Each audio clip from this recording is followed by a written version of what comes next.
Hi, friends at New Creation. It's Rebecca, and today is the final Sunday of the Advent season, and we're celebrating Christmas, which makes it the perfect day to talk about baby Jesus, the most important part of the Holy Family. So, if you remember, the Holy Family is Mary, Joseph, and Jesus, their child. I have some questions about baby Jesus. Maybe you have these questions too, or maybe you have other questions. I wonder, when was he born? How long was Mary in labor? And was it easy or hard to give birth to Jesus? I wonder, as a baby, was he very snuggly or was he very wiggly? Did he want to snuggle and stay put and be in his parents' arms? Or did he want to wriggle and wiggle and get free and go play? I wonder, was it very easy to nurse him? Or did he have colic? Did he get upset stomach when he ate? Was it hard for him to eat? Did he burp a lot or spit up a lot? Did he cry a lot? Or was he mostly content? And as a late baby and as a toddler, was he more adventurous or was he more shy? Did he like trying new things or was he cautious about trying new things? I like this relief, which means that it's stone kind of carved into a wall, because I like how Mary is lying next to her son and gazing at him. I think that she has a very loving look in her eyes, and I think that's how many mothers look at their babies. Well, I asked some questions about baby Jesus, and there are some things that we know about baby Jesus. We only get the story of Jesus' birth in a couple little spots in the Bible, but it does tell us some things. We know that he was actually probably born in the summer. Even though we celebrate Christmas in the winter, here in Christianity today, he was actually probably not born in the month of December, and it wouldn't have been cold and snowy like we think of Christmas time um, in the in our hemisphere. Now, he was born in his parents' hometown, where he would have gotten to meet his cousins right away. In fact, everybody in the family had to come back to the town for the census at that time, and so maybe people who had not seen each other for years and years, relatives who had not seen each other for a long time, would have gotten to see each other then. And then how exciting that when they're there, they get a new cousin. He was born near farm animals where it was really warm and cozy. If you've ever been in a barn or a place, Jesus wasn't born in a barn, but he was born in a place where animals stayed inside the house, and it would have been warm from their breath and probably a little bit of a little moist in the air because of their breath and their bodies. And he was wrapped after he was born into swaddling clothes, which is like wrapping him up like a little burrito. And that would have helped keep him warm and secure, and it made him feel cozy. And I know that his parents loved him very much.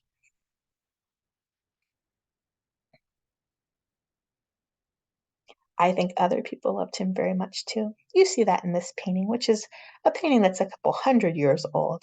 It's very common for in Western artwork that shows us stories of Jesus's birth, that in those paintings, it almost looks like Jesus is a light in the painting.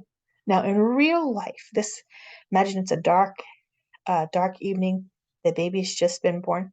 The baby wouldn't be glowing like this. You would have to shine a light on the baby to be able to see him to wrap him up. But here, the light's coming from the baby, and so you see it on the face of the women and girls here. And if you can look closely in the background, there's even a man standing over them who's a little farther away. And I think these would have been members of Jesus's family who were so excited he got to be born right at the time that their family was all together. I think they're adoring him there. They think he is adorable and they adore him. Well, Jesus, when he was born, this is another thing we know, was placed in what our translation of the Bible says is a manger, which sounds like a feed trough. Wouldn't be quite how they would have fed animals back then, or taken care of animals, but they dug out like a little shallow spot in the ground and put hay there for animals um, to use. And he was placed in one of those to stay warm.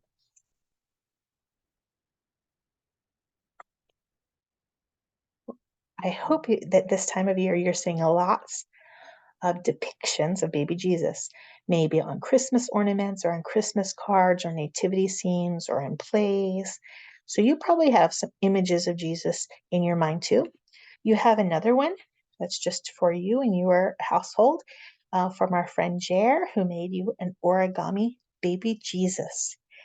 And I like the choices Jer made here. You can see Jesus's bed is actually gold. That reminds me of hay, but it also reminds me of gold. And we know, as we'll learn in a week or so, that one of the early gifts that Jesus got was gold. It's the same color as the angel in your set, and that reminds us that Jesus was holy. I like that there's purple here because purple is a royal color. It's the color that kings and queens would have worn. And so by making Jesus purple, Jared reminds us that Jesus came as the Prince of Peace to bring peace to the whole world. And there's also some white in there, which reminds us of those swaddling clothes his parents would have wrapped him up in to keep him warm and snug.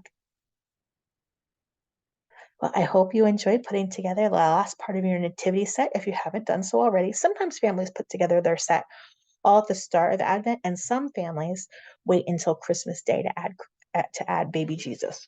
So however your family does it is just fine. And maybe you have more than one nativity set and do it different ways for different sets.